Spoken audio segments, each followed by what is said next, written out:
Tell us what you do for work. So right now, I'm the director of communications for the Miami mayor, Francis X. Suarez. I say he's like the most popular mayor in all of the world. So he was actually the U.S. mayor's president of all the mayors in the U.S. I don't know how to explain that, but for some time. And it just didn't happen. It happened by accident. I didn't even know that there was a position open, but you know a little bit about my story. Yeah. I was fired as a television news anchor from inside South Florida, WSFL TV, recently, a few days after President Donald Trump became our president again. And I posted on my social media, "The fight is over. Welcome back to office," on my social media. So I was fired for violating my contract on journalism neutrality. Okay, so I've been a journalist on and off for 20 years, and I know what violating journalism neutrality is, and it's definitely not that. I didn't say it on air. I didn't put it on any of the social media channels from the station itself. And there are still some individuals that are employed, and it's owned by Scripps, by the way, that posted pro-democratic views and are still employed there right now. So everyone's telling me it is a case for a lawsuit.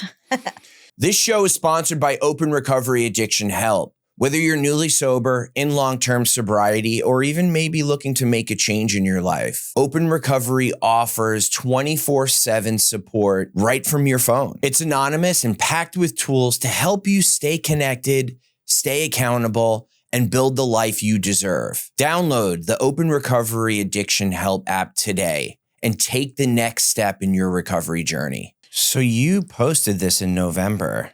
Correct. Basically, welcome back into office. Yep. You go into, was it a Tuesday when he won?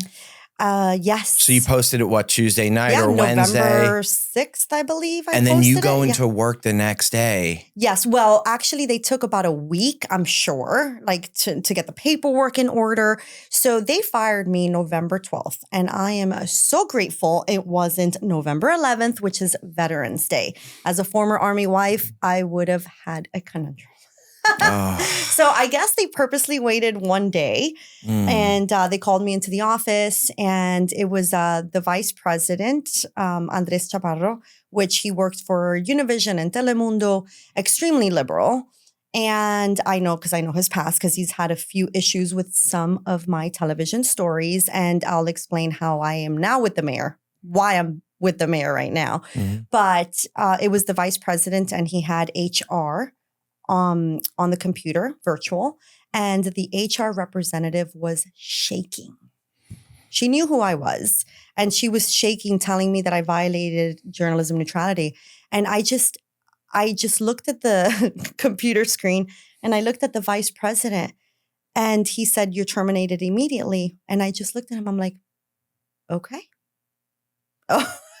I'm like the face of the station, along with my co-host, Cameron Dobbs, which I adore to death. And, he's like, "Would you like for me to tell the team?" And I said, no, I will tell my team.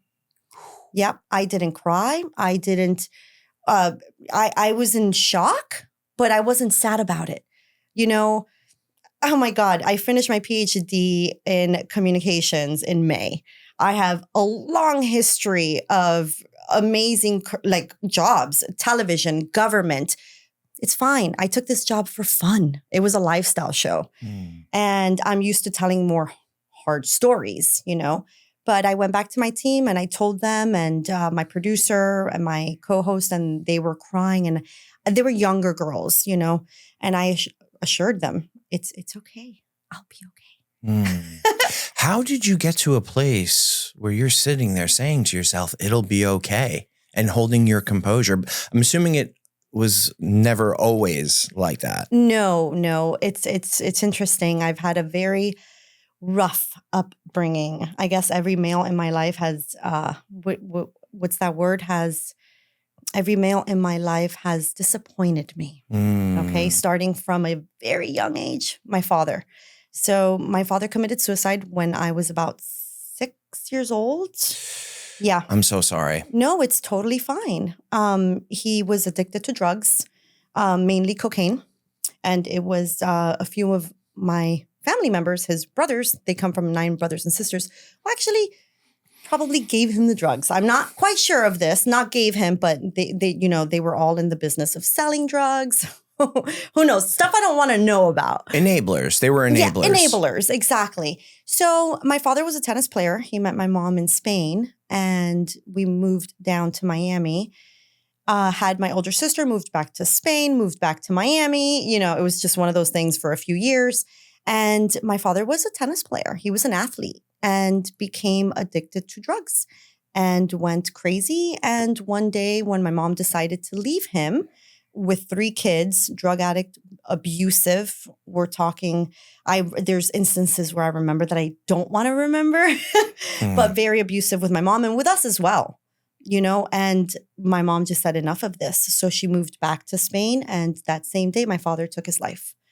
Yep. So I guess at a young age, I always realized, well, if you are not strong for yourself, you can't depend on others. Yeah. You can't depend on others to do anything for you. And then now fast forward, my brother suffers from the same issue. So on and off drugs for 15 years.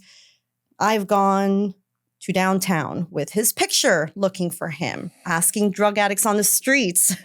The police know, for many years, my brother on and off, using drugs. But I didn't live in Miami for a long time because I moved away with my ex-husband. He was a soldier. But every chance I came down and he relapsed, you better believe I was in the streets looking for that boy and convince him to go to rehab. And I've spoken at some of his rehab centers as well. Is he younger or older? Younger. So he's 5 years younger than me. Okay. So you said you were about 6 when your father committed suicide? Correct. So he was just born a year, maybe 2 years old? Oh, yeah. He was a baby. Yep. Okay. I feel like a lot of people, when they experience some kind of suicide in their family, especially in a parent, it's a parent exiting. Did you take on any of the blame there, to yourself? Maybe, obviously it had nothing to do with you. Right. But as a child, 6 years old, you're not fully developed mentally yet. Did you take on any of that burden internally? Honestly, I didn't even cry till later. One day leaving, visiting his cemetery, which is here. It's in 8th Street, Miami. And I passed by it. I'm like, oh my goodness, that's where my dad is buried. Yeah. But, I no, none of that. I understood he was sick. Yeah, it was, sorry. Yeah. I never talk about it. So sorry, this is the first time I talk about it, actually. And I think it will help a lot of individuals understand. No, I didn't take any blame at all. I understood. I just felt bad for my mom. Yeah. But actually, you know what? And it's so hard and so sad to say, but if he didn't take his life, he would have taken one of our lives or my mother's. So honestly, and my family hearing this is going to be very difficult, but it's okay. Yeah. It's okay. So were you the middle child? Yes. How do you know? Well, you said 3 before, Yeah. so you had a younger brother. I just assumed you were. Yeah. You give off middle child. So, no, I'm just kidding. I'm kidding. I am the wild one. Yeah. So, okay, what was high school like for you? Oh gosh, high school was a blast, but I did date a 21-year-old, and I left. So the man I married was the one I was supposed to date when I was a freshman, and he was he was a senior. He was a soccer superstar. He got a full ride to Georgia to play soccer, and I was a bad, not a bad girl in the fact that I did drugs and had sex. None of that. I was actually a very good girl, but I didn't want to walk the line. I wanted to date the older 21-year-old football player from college because I felt that they met my maturity level. No, totally not. That was not accurate. And one night at a nightclub, funny enough, Coconut Grove, where I work in now. He was arrested for using the girls' bathroom because we couldn't find the guys' bathroom. And I said, just go in there. It was like at a nightclub that I probably shouldn't even have been in, right? Yeah. But he knew everybody in Miami, so I was allowed in at 16 years old. But that's what you do in Miami. Of course. You hit the clubs at 16. Of course. I've walked into the women's bathroom Yes. because like there's a line in the men's bathroom, but like no women in there or something like that. Or I would be like, hey, women, is it okay if I use the bathroom? Exactly. Yeah, so we kind of did one of those things. Exactly. Right. So one lady, and I was outside and one lady complained. She's like, you shouldn't be in here. And then all the other women started yelling. I'm like, oh my goodness, just relax. Bouncers came in. Oh, wow. Police officers came in. Oh. Oh yeah, security. So they were all on top of him. And they were going to hurt him. And I'm like, now I can say they tried to George Floyd, my boyfriend, but I don't blame anybody. I don't blame the police officers. I don't blame the security. They don't know if he was a threat to the women. Yeah. You know, there's so many things to that story, but it ended up bad. And he was a bad person. And I'll never forget that one of the cops told me, you shouldn't be dating a 21-year-old. And at that time, I'm like, you don't know what you're talking about. A few months later, that same boyfriend became a drug addict and he beat me up once.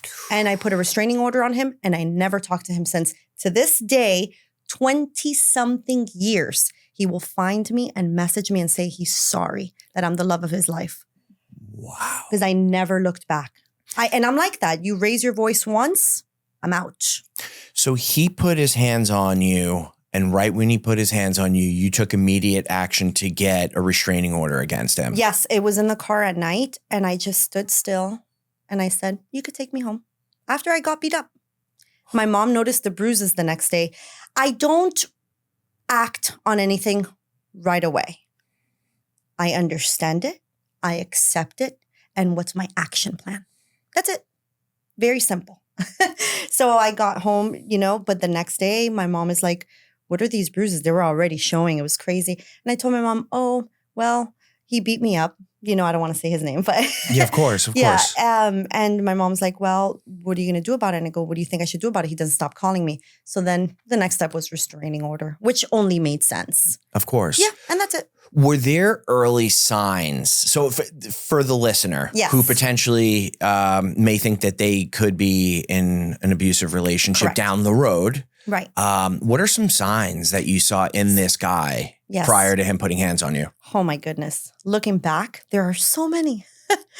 He was very possessive, called me all day, every day, no matter what. I'm in school. I was 16. I'm in school. I'm a hostess at Ale House in Doral.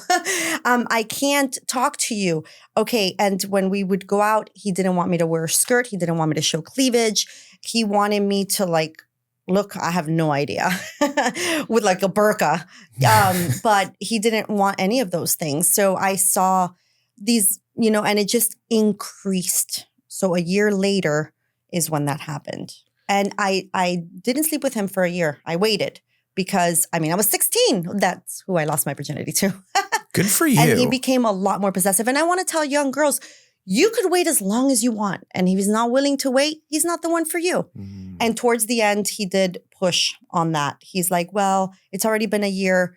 It was an awful situation. Looking back, I wish I was stronger in that area. Because I think I would have waited 3 years instead of 1. So you get a restraining order against him. Now, does this disrupt your dating moving forward in any way? Like, does it change your mentality on dating? And what was life after it? It's interesting that you asked that because no situation from any boy I've ever dated has changed my mentality. I like to provide in the sense where I like to cook for the person. Well, that wasn't always the case because I didn't know how to cook, but I always tried. Now I really know how to cook. But no, I said that person is flawed, but not every man is flawed. So I'm going to give the same amount of effort that I give to every single person until they show me otherwise. And then I just stop giving that person the effort and move on. Simple. How did you get to a place where you are able to realize and have the awareness that that was an isolated situation? I'm asking that because I have been single in South Florida. Like I'm in a relationship now, but I was single for a little bit and I came across women who just didn't trust me. And I've never a month in, I've done nothing and they just don't trust me. Or like I had one girl, she was at my house. I used to work at Google. Google gave me a cell phone. When I quit Google, just keep the cell phone. They don't want the cell phone. I still have it laying around. And she thought it was a second phone that I was using. Oh gosh. What is that phone? Open it up. Blah, blah, blah, blah, blah. And then we got to the root of it. And she was like, I have trust issues because of my ex-boyfriend. So how did you get to a place at, you were 16, 17 years old where you were able to realize and recognize that was an isolated incident and to move forward, and not all men are like that? Right. It's interesting that you say that because I guess it stems down from knowing you only have one life and it's very short-lived. And I was talking to you earlier about my brain surgery, how I have a shunt in my brain. And I know better than anybody, life is too short. And you're not supposed to blame your actions, how you treat others, on past experiences. That's an excuse. Deal with it. Obviously, if you have trust issues, you're not ready to be in a relationship. So don't date. Get some work done. See a psychologist. After my divorce, I saw a counselor, not a psychologist because I don't want to be prescribed pills. But I saw a counselor and I trained a lot harder, like meaning in the gym, because if you're physically fit, you're mentally fit. And you're not supposed to blame past experiences on your new man. How are you supposed to move forward with that person? That's not fair for anybody. Well, you bring up a great point because all of the things you said are action items. You took action. And I feel like a lot of people don't want to take the action. And I'm saying that because I was that person at one point. I would just sit there and be like, well, that's not, why isn't this, my life sucks. Meh. No, I've been in that situation. But then it was when the pain became great enough.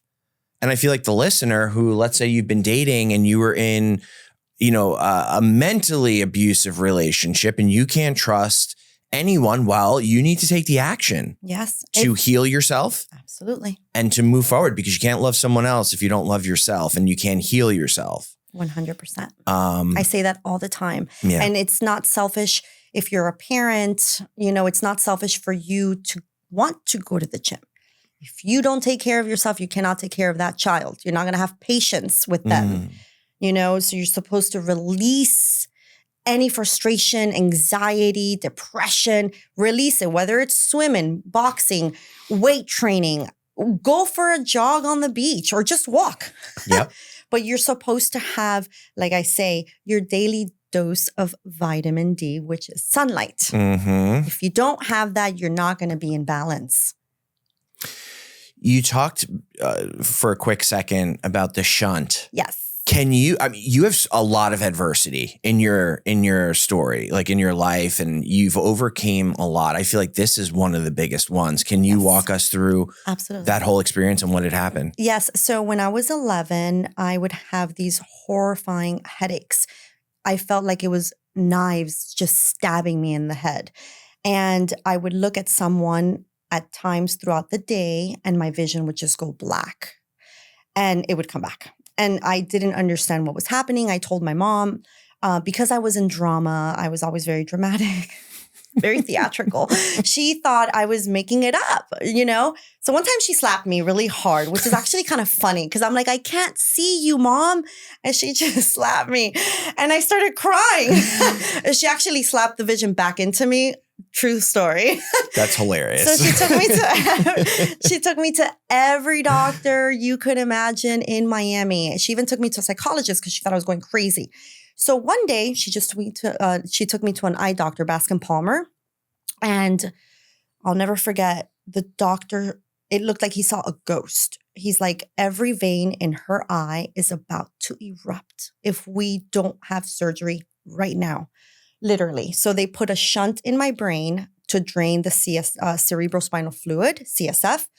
So I had a benign, inoperable brain tumor blocking the ventricles of my brain.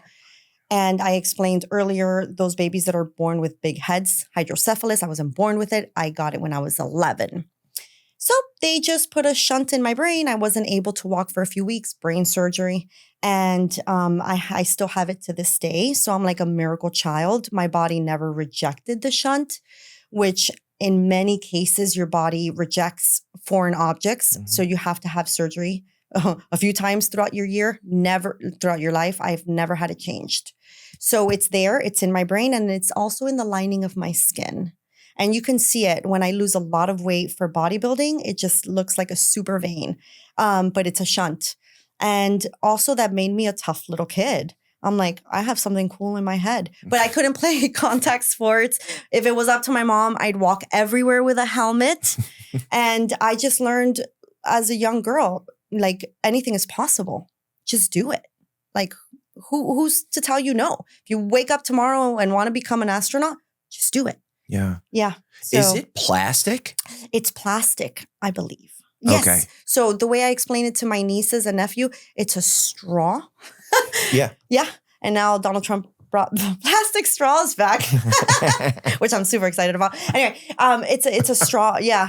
And whenever I forget something or if I don't understand something, I say, I blame it on my shunt. So does it, you had said the veins going into your eyes were about to basically collapse, right? Yeah, like pop, actually. Pop. Okay. They use that term. Okay, so the straw, the veins, I'm assuming go through the straw. They're all basically piped through the straw into another area of your body. What does it do exactly? Very interesting. No, I think so I have a catheter, which you could feel it. It's right here. It's really interesting. So it kind of like pops out of my head because it's a large catheter inside the brain, but it kind of pops out as well. Mm-hmm. And then the shunt goes through the ventricles. So we all have 2 ventricles in our brain. Mm-hmm. And the shunt goes through the ventricles because that's where the tumor was blocking it. That's why they couldn't operate on it. This is how the doctor explained it to me. It's right behind your eyes. And we can't operate when something's going like this constantly, which is your eyes. Thank the Lord that it was benign and not malignant.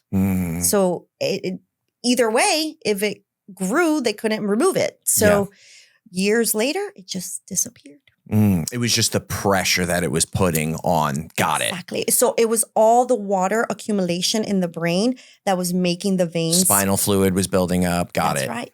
Yeah. Okay. So it was going to erupt all the veins. It had nowhere to go.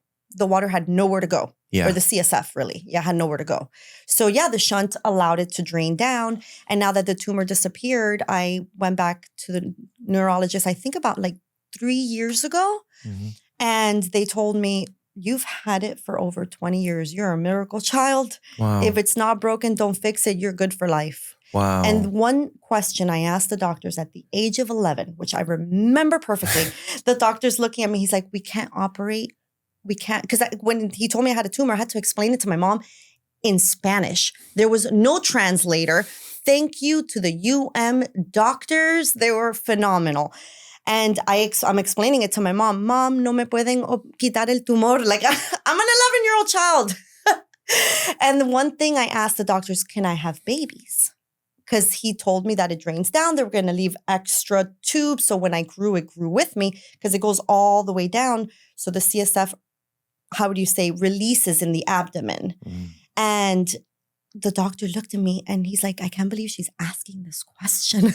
At 11 years old. At 11 years old. He goes, it's in a completely different body part. You can have a baby. It's completely different. So I did have nightmares after that my baby was going to come out holding my shunt. Which is like so crazy, but it was just a reoccurring nightmare. Here you go, Mom. Look what I found. So how did you get into newscasting? Oh my goodness. Funny enough, 5th grade. 5th grade pre-surgery. I had surgery that year. And I'll tell you how interesting. The president of the school, I'm sorry, not the president, the principal of the school, she was this amazing woman from Boston. God, I looked up to her, spoke no English, had a thick Boston accent. And I came back to Miami not knowing English. So I was in ESOL. I was that student, but I picked it up quickly. And now in 5th grade, I already spoke English perfectly. And I guess I was like the only one in like Miami Hialeah. I grew up in Hialeah, which is next to Miami. Anyway, so she came to my classroom and said, I would like Anna Lewis is my maiden name, to be the school anchor for a new television show that we have. And I'm like, what did she see in me? Mm-hmm. And I just looked around the classroom. I'm like, I felt singled out, but in a very good way. So then I said, what does this mean? And she said, you get to read the lunch menu. And I'm like, I do? I get to tell people good news, what they're going to eat for lunch? I'm in. I'm totally in. No teleprompters at the time. So I would remember the menu. And then I had to say the Pledge of Allegiance and just remember the menu and maybe like what else, like activities were happening. Yeah, of course. So I'm like, wow, this could be fun. I get to deliver happy news. And it was history after that. Then I became, in middle school, there was no TV. Tried out for cheerleading. Didn't make it. Completely forgot to dance on stage. It's fine. Cheerleading wasn't for me. Mm-hmm. So then again, in high school, I was the school anchor. And then I went to Colorado to college. I interned in CBS 4 News, and it was history from there. I worked in upstate New York when I got married, in Georgia, Spanish News, and the latest WSFL. How old were you when you got married? 23. Do you think 23 is too young to get married? No, I do not. Was I immature per se? Sure. I didn't even know how to cook an egg. I didn't even know how to wash clothes. Why? Because my mom raised us, do your homework, be good in school, I'll do the rest. My mom is a superhero, honestly. And if we wanted to watch her cook, I can care less. I didn't want to, but she did everything for us. A single mom, raising 3 kids with a crazy past. And she just cared about us being good in school. So yeah, I got married and he taught me how to do everything. He cooked and cleaned. Oh no, he was a super husband. Yeah. Wow. Yeah. That is so rare nowadays. Yeah. I always say, I'll tell you who really raised me. That's so funny. How old was he when you guys got married? Just 2 years older than me. Okay. Yeah. So essentially the same age. Yeah. But so he comes from a big family, 11 brothers and sisters, and they learned how to do everything on their own. Mom and dad worked, 11 brothers and sisters. He had to take care of a lot of his siblings when they were a lot younger. So like he took a day off from school every other week. This is craziness to take care of the little ones. Wow. Yeah, 11. Imagine, same house. Wow. So he had a lot of responsibility at a young age. Absolutely. So it's interesting because I looked at him. I'm like, he'll take care of me. Yep. Yeah. I always worked, but he took care of me in different ways. Do you think the he will take care of me correlation had anything to do with your father? Maybe. Mm.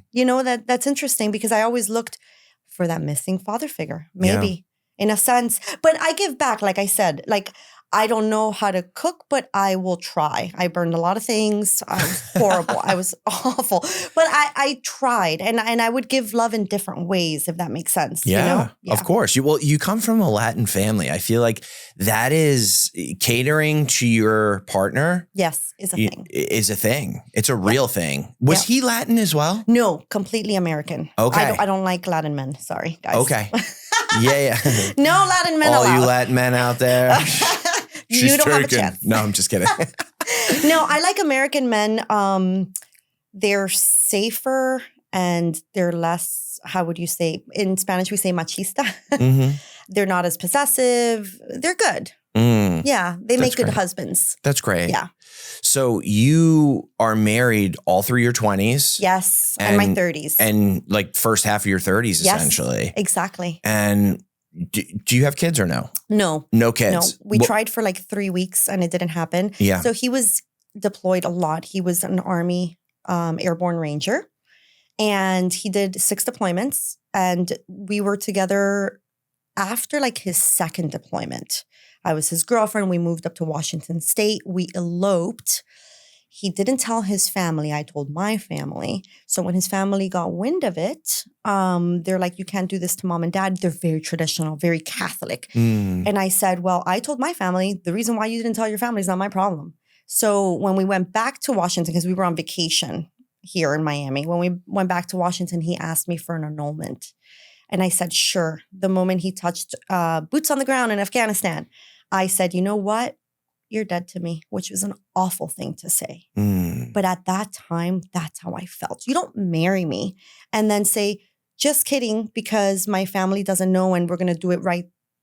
Like when I come back, you don't do that. Yeah. So I deleted, I changed my number. I changed my email. Yeah. I didn't talk to him for a year and a half till I ran into him. I played adult kickball in Miami and he was on vacation. And from that day, I forgave him and we got married again. 12 years. Okay. Well, 10. It would have been 12. It would have still been married. If it was the 23 marriage that counted, it would have been 12. Exactly. Got it. So it was 10. So you were 25 when you guys got essentially married, but unofficially. Yes. Now, do you think the young age of him caring about what his parents think so much played a factor into getting married young? Wow, that's interesting. Repeat that again. So, okay. The reason I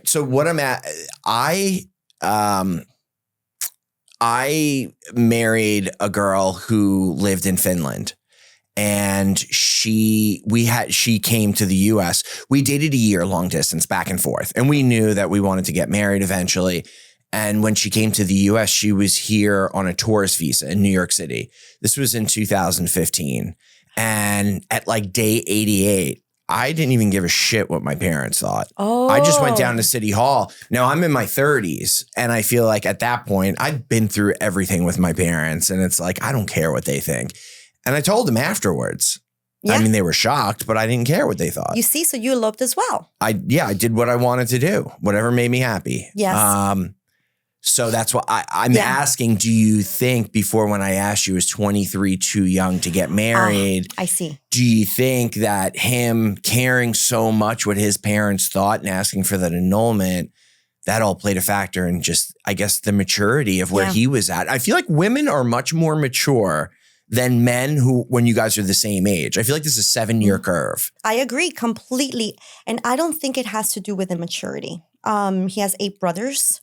And a few of them were married and there was a hierarchy and they all did it the right way. So in a sense, he had to abide by those set of standards, which I can care less. Love is love. In the Bible, it says it's you and your wife and you say goodbye to your parents and your family. Once you get married, it's what both of you want. And I just think that he listened too much to his family, mainly his older brothers, you know, and the wives. I don't blame him for it. I forgave him. Obviously, I married him again. Yeah. But I never thought I would marry him again. I never thought I would ever see him again. I was crystal clear. I want nothing to do with you. Actually, I said something really mean before I told him you're dead in my eyes. You could shove your family up your ass. I literally said that. Well, when you are dating someone or married to someone, whatever, in a relationship, and they're very close with their family and like they can't detach from their family, it really starts to impact your relationship. Absolutely. And a lot of people look past that in the very beginning. Oh, he's just very close with his mom. It's okay. No, it's weird. Yeah. But he wasn't that close to his mom. It was like mainly like he wanted to look good in front of his brothers and sisters. Mainly that was the thing. You know, I think that was like the main thing. The mom wouldn't have cared. She'd be like, awesome. Yeah. I think. Yeah. Yeah, because we told them after, you know. So he was deployed to Afghanistan. This was when things were hairy. Right in the thick of it. Remember how I said he got a full ride scholarship to play soccer in Georgia? Yeah. He forgot about that. He dropped all of that to go to war in 2020. In 2003. 2000. Did he go to Iraq? Yep. Iraq once and Afghanistan 5. Wow. Yeah. That was a scary time in Afghanistan. Yeah, absolutely. And I always say, and maybe that's why I've been single for 7 years, it's kind of hard to find such a badass. and to this day, you know, even though we don't talk, like I always say, you're a badass motherfucker. Yeah. There's nothing else to it. Yeah. And that's the truth. Even though the wounds of war were quite difficult on us. Obviously, we got a divorce. Well, the spouses of the troops that go there and the wives who support our troops, like they should be recognized as well. So thank you. Thank you so much. I appreciate for holding that. it down at home. And Yes. what was that like for, a wife constantly at any moment you could get a call that a bomb exploded and your significant other died? 100%. And we lost a lot of friends and it's very sad. So this is how I put it. I will order from Amazon and I know the Amazon package is coming at 2 p.m. I get a knock on the door at 2 p.m. You freeze because you think it's someone to tell you your husband has died. And that feeling never goes away. I cried a lot. Shit. I'm not used to talking about it. I talked about it the other day on stage and I was surprised I didn't cry. But there's a lot of crying, but because I was head wife in many duty stations because of his rank. And it's funny because his commanders were never married. So he knew my passion for communication. So he always lent me. He lended me, or how would you say lent or lent me to his commanders. So I would write the newsletters, have fundraisers. And we said we would send care packages to single soldiers. But it was very difficult. And I had to show that strength all the time in front of all the wives. Why? Because if I show that I'm strong, they will be strong. Did you ever get time for yourself to relax and not have to show strength and feel the emotion? When I called my sisters. Funny enough, I forgot. And I'm like, I was always so strong. I never cried in front of anyone. I never called anyone to cry. This was hilarious. This was like a few months ago. My sisters look at me. They're like, are you delusional? What are you talking about? You only called us when you were crying. So I'm like, okay, well, I guess I wasn't that strong. But I mean, it's almost impossible to, So I reported on breaking news in upstate New York. And let me tell you, dead soldiers on the screen constantly. Those were the years from 2003 to 2011. Those were the hardest years. And I'm like, well, I'll be the first one to know if I don't get a call or a knock on the door working in the news. I mean, you get the information first, but it was very, very sad. I was part of a lot of organizations, to help military wives through the various stages of deployment, pre-deployment, during deployment, and post-deployment. All of them extremely difficult. He's leaving. You have 3 months to be together before he leaves. So you try to be with each other as much as you can. During deployment, you're wondering, is he dead anytime or is he injured? My ex-husband got injured once. And then post-deployment, they come back and they're numb to emotions. They've seen their friends die. They've seen children that they've killed by accident, whatever the case may be. It's an awful thing and they don't want to talk about it. They feel they need to be strong. There's no weakness in them, and then we have to be strong for them as well. I never once cried to my husband saying that I will miss you. I never once said I'll miss you. You don't say that to a soldier. It's the truth. You say, I'll see you later. Do you think there's a lack of support for our soldiers when they go and when they come home? Oh, absolutely. But at the same time, there is support and help out there. However, the soldier has to want to seek it.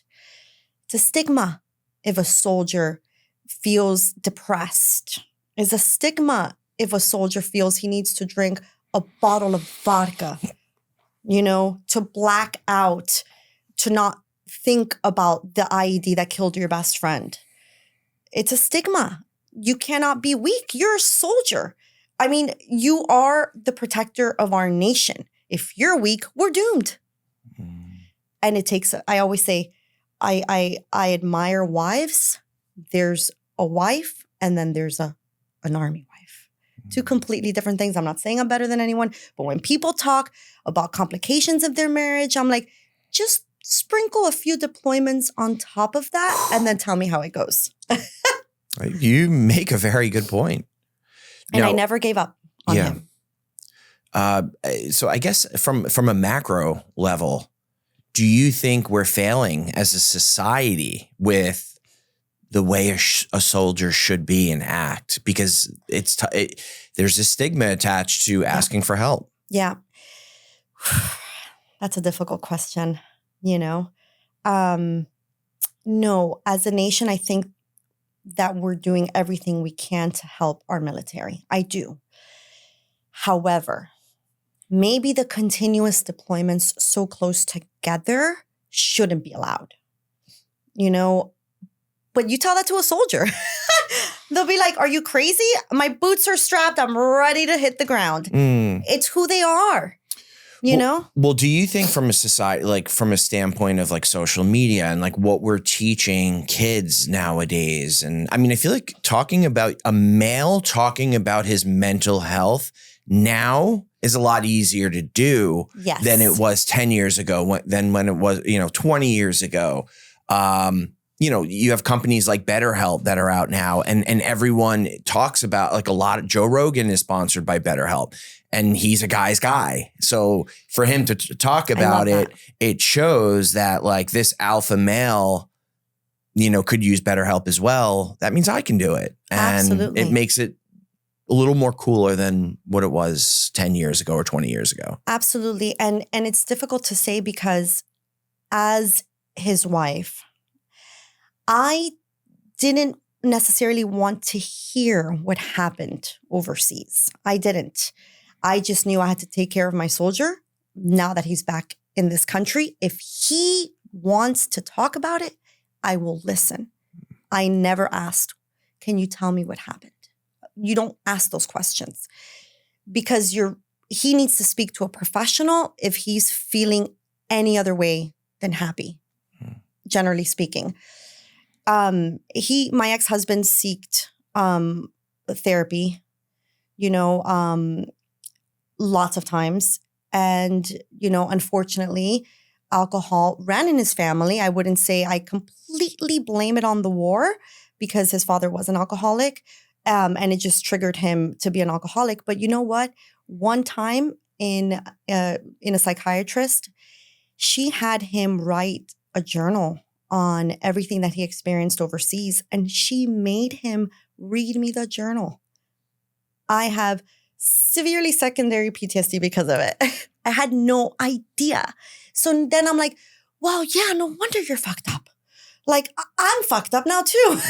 Yeah. I can't unhear that, But he was strong enough to write about it and strong enough to communicate it to his psychiatrist and to communicate it to me. No judgment. Things happen overseas. He came back alive. He did what he had to do. And I'm grateful for that. And I always say the wounds of war were greater than the love I say we have for each other. There's times where I told him, I want a divorce. I can't take this anymore. But I didn't mean it. One day after retirement, I came home from work and he's like, I'm going to address the elephant in the room. I'm going to leave you for your happiness.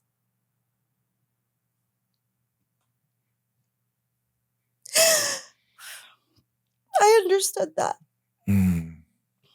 That man would stand in front of a truck for me. And he said to me, you'll thank me in 2 years. And guess what? I did. That's it.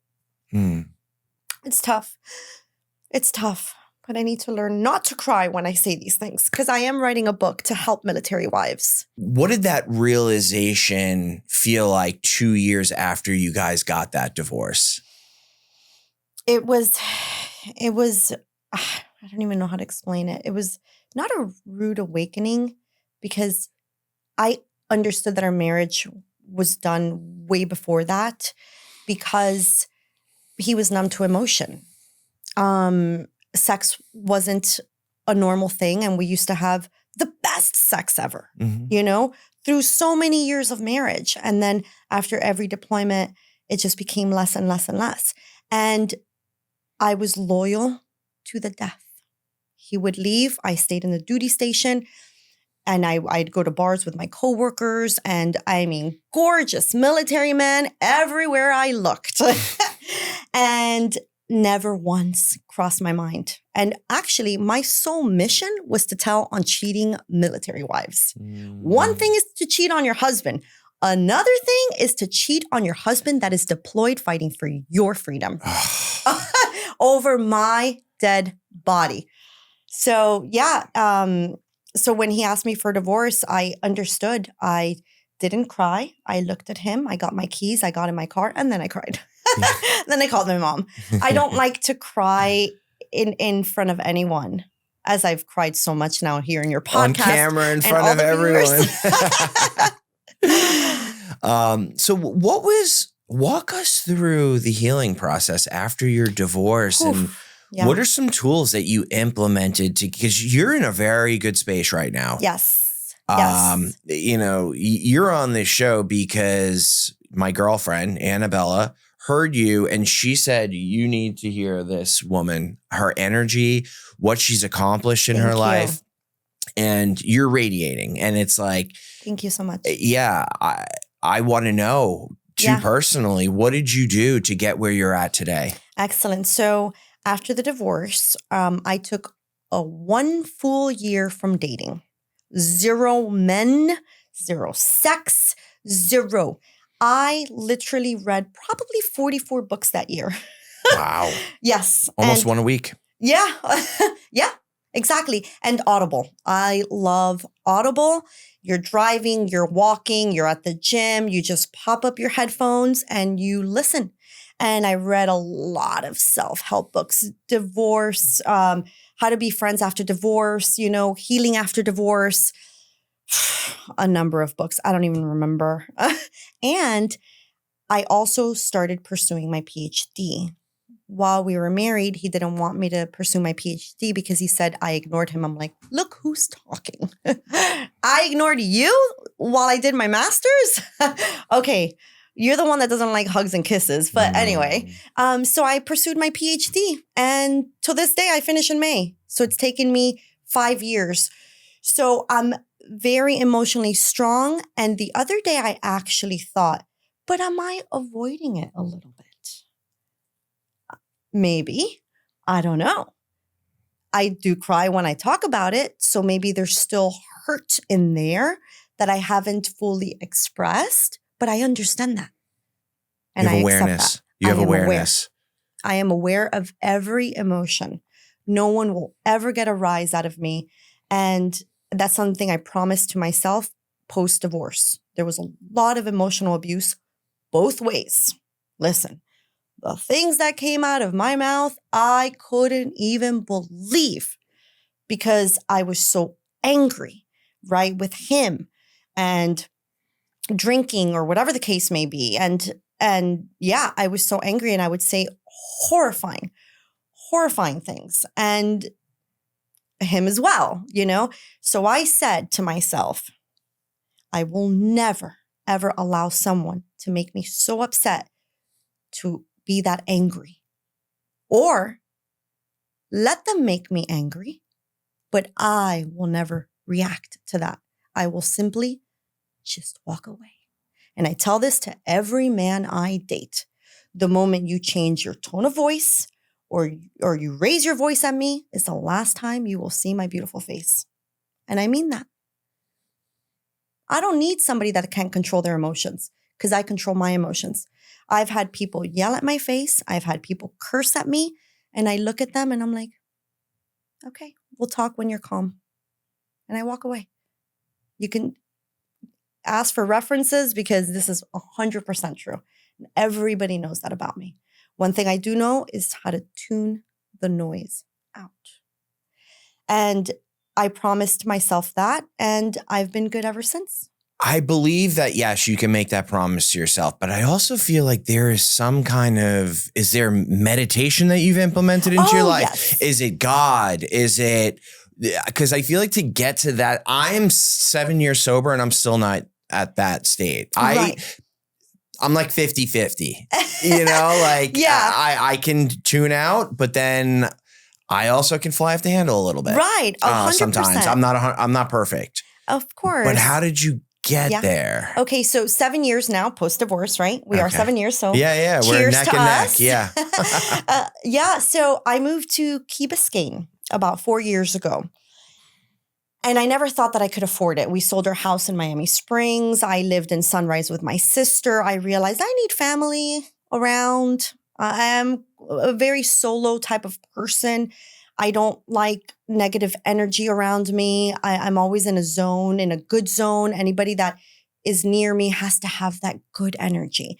And I moved to Key Biscayne. Never thought I could afford it, but here I am living in Key Biscayne 4 years later. My rent keeps raising, but we're good. And I have a private beach. And I'll be honest with you, Key Biscayne healed me.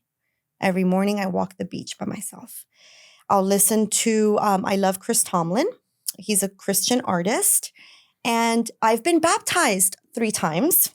Yes, because I keep messing up. I say, okay, well, I'm not going to date somebody and have sex with them. Just kidding. Okay, God, please forgive me. So I get baptized. True story. I have so many certificates. I'm so proud of myself. So then I talking to a pastor, he's like, this doesn't really make you a born again Christian, right? And I go, well, it says it born again Christian. Oh my God. Okay, fine. I'm not a virgin anymore. Fine. Yeah. You gotta go back to the drawing board. Rewrite it. So I ride my bike in Key Biscayne and I walk the beach. I wake up to morning gratefulness, gratitude. Thank you, Lord, for everything you have given me. Whatever state I am in, I wake up with gratitude. I pray on my knees. I pray for whatever I want. Yep. You're not supposed to ask for money, but you could ask for success. But I pray. And I always pray this one thing in every relationship. God, if he is not the one for me, take him away. I don't care. I really don't. And God has kept me good for 7 years. See, when you implement God, always, a higher power, whatever it is into your life. Yep. I feel like I've been in the relationships like, oh my God, she's not texting me. She's not doing, but like when you have a God, you're not doing that. No. You're going about your life because you will be taken care of if it's meant to be, and you will be taken care of if it's not meant to be. Exactly. And I love Proverbs 31 woman is something I live for. She is worth far more than rubies and sapphires. Yeah. And she's a woman that wakes up early and she does her own thing. She's an individual. And that's part of my book, The Silent Life of an Army Wife. It's hopefully published sometime in the summer. It's amazing. Yeah. And it talks about that. Never lose your individualism, and the core of me is fitness. The core of me is peace. And nobody can penetrate me negatively because I will always be in peace. I will always just walk away. I feel like you've touched on mind, soul, and now it's body. So like, what do you do physically to stay in shape, to keep your mental health up and up? Okay, yeah. So this, first let me show God. You. You like it? Flex. Gotta show it. Yeah, no. Okay, so in 2020, first of all, I've always been a gym girl. Mm-hmm. I've always loved lifting weights because I couldn't do combat sports. I'm like, okay, well, I can go to a gym, lift weights. I do love tennis. I love boxing, but the bag, not other people, although I would love to. But I can't. I can't get hit. Okay, so 2020, COVID hits. I'm working for the state attorney. Now, this is 17, 18, 19, almost 3 years post-divorce. I'm still in the mix of things. I dated some good men, but I wasn't ready, apparently. And 2020, COVID hits. I work with the state attorney. We have lockdown, So what do? I'm like, well, I'm drinking wine and I'm eating tapas. I'm Spanish. And this can go south real quick. I already gained 3 pounds in the last 2 weeks. So yeah, no, it's crazy. And COVID brought either the best or the worst out of you. And I refused to bring out the worst. Because one day I said, I'm going to live this through and say, look what I did during COVID. I became a bodybuilder competitor. I hired an online coach from Georgia, and she would tell me what to do and what to eat. And I was strict. And I also did that to help individuals out of isolation, depression, drug or alcohol abuse, anything. Turn away from all of that and work out from home. I ordered a bunch of things online, dumbbells, barbells, mats, all of it, like the ball to do my sit-ups, all of it. And I will tell you, I worked out from home and did my first competition October 2020. And I never looked back. Why? And I love to look at all my pictures. The last time I competed was August 2023. I took the year off to finish my PhD last year. And I compete again in June this year. So anything is possible. Anything. What is it done for you though from how good does it feel to start something and do it and start accomplishing it? I feel like what you're doing is constant accomplishments. It's not, there's no end to it. Yes. But the discipline, I feel like most people, when someone gives them a workout plan or a life plan, to follow it to a T, you said how you're supposed to be eating. Following that, the discipline behind that is significant. Right. Where did you find that discipline, and what has this bled out into other areas of your life and impacted other areas? Absolutely. Well, funny enough, I was never really disciplined throughout high school. I went to class late all the time until I married a soldier. 5:30 in the morning, he was doing PT, and he would wake up always ready. I'm like, I don't understand this. So after a few years, I'm like, this is interesting. So when I had that void for a few years, I didn't really know what was missing until I realized it was the discipline. We would work out together. We did everything together. We meal prepped together, and he always knew his macros, although it wasn't a thing back then, your protein, your carbs, and your fats. Yeah, of course. And so when I got that plan in 2020, my first plan ever, I'm like, there's no way. This is insanity, right? 6 meals, 3 ounces of turkey for meal 1, 3 ounces of chicken for meal 2, and the 100 grams of rice, 50 grams of sweet potato. And I'm like, how am I going to cook all this? First of all, I'm not even a great cook. Yeah. I learned to be a cook. And ever since my first week, I loved the discipline. I know exactly what I'm eating, when I'm eating it, and I'm good. It's like everything is scheduled for me. So having that discipline has made me disciplined in all areas of life. I always say fitness drives success. It makes you sharp. It gives you mental clarity. It allows you to be more confident, become more of a leader, more assertive. You don't have time for bullshit. Boss, what do you need me to do? A press release on homelessness? Got it. On your desk in an hour. Then when I have people work for me, I expect the same discipline. I do. And sometimes I'm a little strong, and I've been told I'm very kind, but I'm also very strong. It's the Latin in you. That too. That's exactly. You should just wear a shirt. It's the Latin in me, so that you don't even have to explain yourself. No, it's so fun. No, but in Miami, we're all Latin. Yeah. So they should know. Exactly. And they don't take offense. But I am expected to perform by my boss, and I want my subordinates to perform as well. We're a team. Let's work together. So being disciplined, because I have to wake up early, eat my breakfast, work out. So once all of that is done, I could be a rock star at work. I'm ready. I'm ready. Let's bring it. People know when I don't work out and I go to work.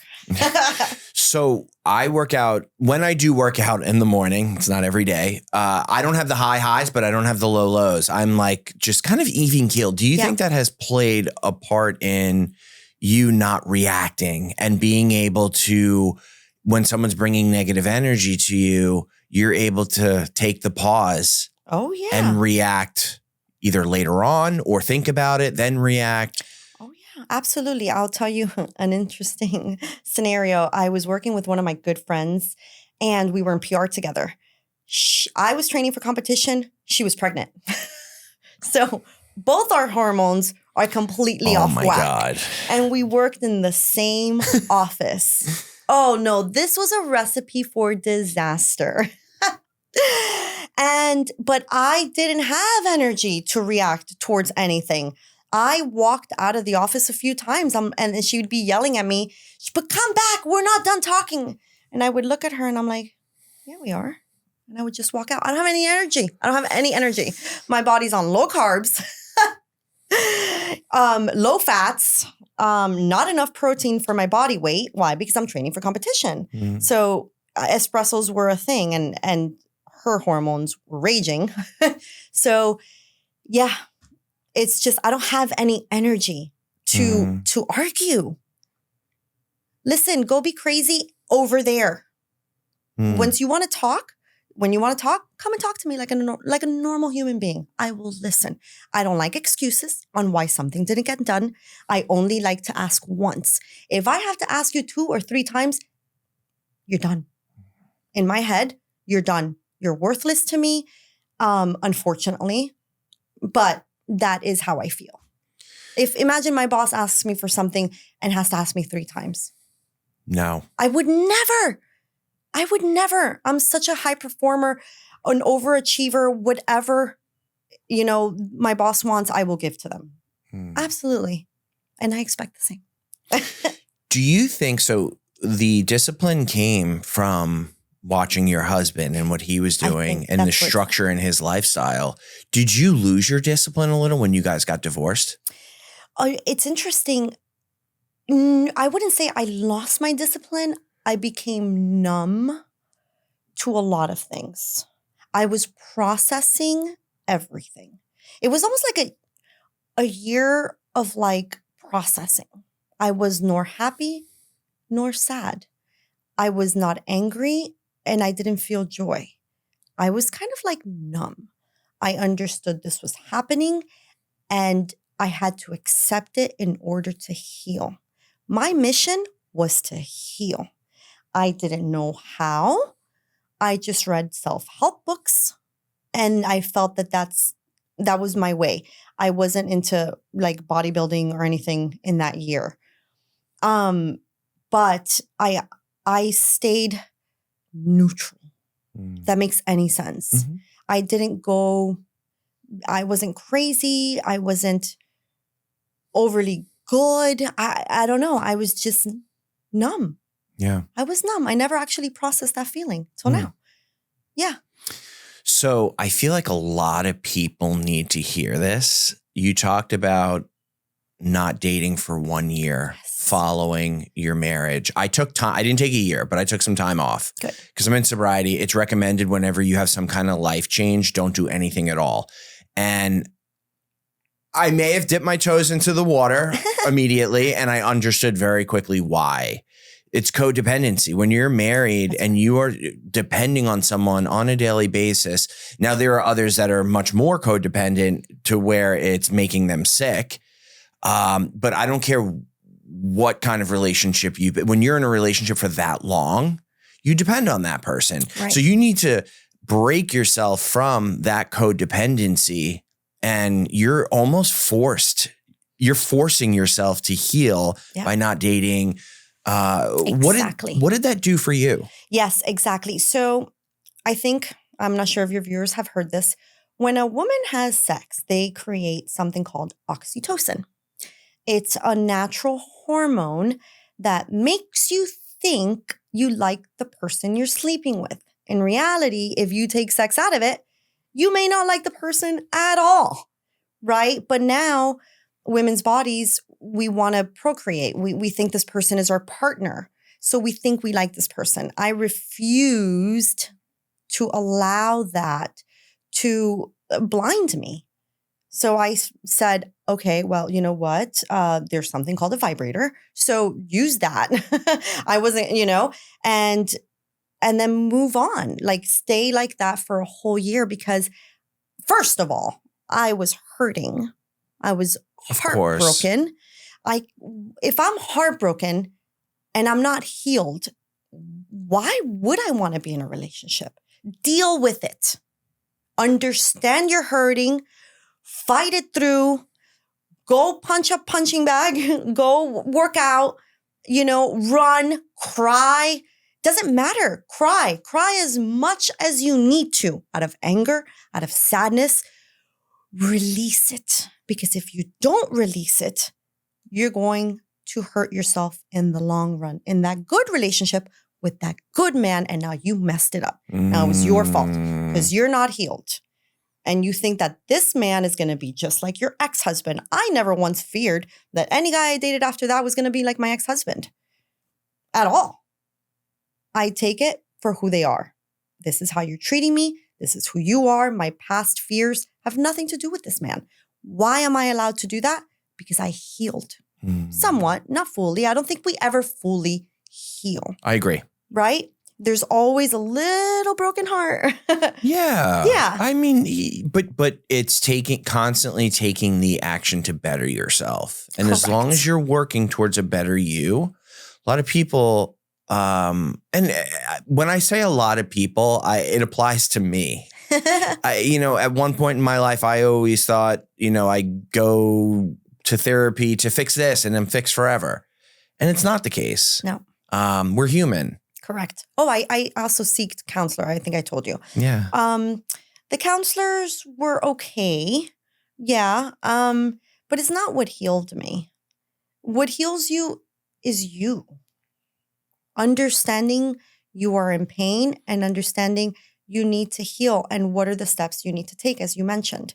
I took many steps. And sometimes when I feel off balance and I already went on my beach walk, I already went to the gym, I ate all my meals, why am I feeling off? Are there not enough endorphins? Oh, trust me, I have endorphins enough for 100 people. But what do? So then I journal. I talk about it. Dear Lord, because that's how I always start my journal. Take away this weird feeling I'm feeling. I know it's probably temporary, but take it away. Help me through this. What is it that I'm feeling? And I love writing. There's no judgment, and you could write anywhere. You could stop, go to a parking lot and journal, journal everywhere. I take breaks from work all the time. Where's Anna? Oh, she's probably in the cafe across the street journaling. That's so funny. But it's healthy. It's so healthy. And if you don't do that for yourself, who's going to do it for you? Did you ever think about something in your head and it seems so much worse than when you actually write it out? And you're like, actually, it's not that bad. I'm okay. I'm going to be fine. Yes. It's therapy. You're doing it with yourself, but it's essentially therapy. 100%. And when you write something out, the power of that and putting it down on paper, or it could be even something really good, but it helps you stay grounded. It does. And you're I always say when you write something, it's more meaningful and more deep than when you actually say it. Because you have to take the time to actually write it, not type it. Write it. Yep. So you have to think about what you're going to write and you want it to sound right. So you're going to go deeper within you to actually write it. Oh yeah. I have 5 different journals. I have one in my gym bag, one in my purse, one in my nightstand, one in my car. And whenever I feel the need to write, I write. Were you well, you're kind of like a journalist, your work. That's funny. That is funny. No, but so a lot of these practices are what they teach you in sobriety. Really? Yeah. There are specific, I go to a 12-step program and there's one step on daily inventory. That's essentially journaling and going over your part in a certain situation or a resentment. How did this person wrong me? And then I look at it and I look at my part in the situation after writing it out. And I'm like, well, if I didn't act selfish here and XYZ, there would be no resentment. So I need to look at my part. I like that. Yeah. So look, journaling is traditional. That has been around forever, but there are different practices that you're pointing out and tools that you've implemented. I hear a lot of accountability. You talked about your ex-husband, and I believe you said you were emotionally maybe abusive to one another. Yeah. I think that's what you said. Oh, yeah. Yes. I said that But with words and stuff. There was no physical and no cheating. Yeah. No, 100%. But you jumped right to what you said. You didn't say, he did this to me and you said, I said this, which is horrible and I should not have said it. So accountability is huge. That's right. And when someone's not like keeping themselves accountable, I always say, you are not healed. It's the truth, right? Yeah. Listen, I was not perfect. Oh, by any means at all. And I understand that. And I said, I'll never act that way again. You know? And the psychologist even said to us, this is so bad. I'm actually crying. I'm not crying this time. I'm actually laughing. She said to me, and I'll never forget, quote, yes, your husband has PTSD from war, but he also has PTSD from you. Yes. I never went to her again. I wrote her the longest email expressing to her how wrong it was for her to victimize him like that when purely I am the victim. So 6 months later, I reread my email. I'm like, okay, that was a crazy moment. I contacted her and I apologized. Wow. And I went back to her for 2 more years. No way. Yeah. I didn't hold myself accountable. This was like right after the divorce, right after. What happened in the 6-month period from when you wrote the email to when you almost made amends to her for what had happened? And I just realized, and I'm like, I wasn't being truthful to myself. But what were you doing in those 6 months? Yeah, reading the books, the self-help books. All the tools you were talking about? Tools, okay. All the tools, because the tools, if you notice, the prayer, I'm sorry, it's a book, The Prayer of a Praying Wife. No, something. I forgot the name of the book. The Praying Wife, I believe it's what it's called. And it tells you, don't pray on how your husband can change. Pray on how you can change. What are you doing to make him react that way?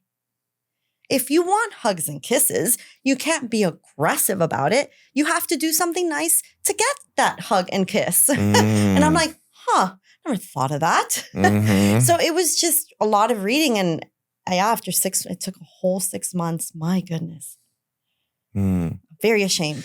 No, don't be ashamed. Some people go their entire life and don't even recognize it or just can, put that resentment in a compartment, shut it and close it for life. Correct. And it could manifest to something much greater down the road. Exactly. And when we got married, he said, I raised a brat. One time he said that. Like, he's like, are you ever going to do this or that? And I go, you told me that you were going to do everything. So he did. Not like in the sense where he liked to cook and clean. Mm-hmm. So I'm like, and now you want me to do it? I don't understand. Yeah. So I was a brat in the first few years of marriage. I am not going to lie about that. But I was a good wife. Like, I was loyal. I was loving. 100%. But love is not everything. Yeah. Like the Beatles say, love is all you need. No, it's not. There's way more to that. Oh, 100%. Although I love the Beatles, my favorite band. Well, Anna, I want to thank you for taking the drive out, coming on. Your story is going to help a lot of people. Thank you. Do you want to plug your social media? Yes, I sure do. For more information on bodybuilding, meal prepping, or anything that has to do with communications, please, you can follow me at Dr. Annabelle TV Host. That's DRANABEL TV Host on Instagram.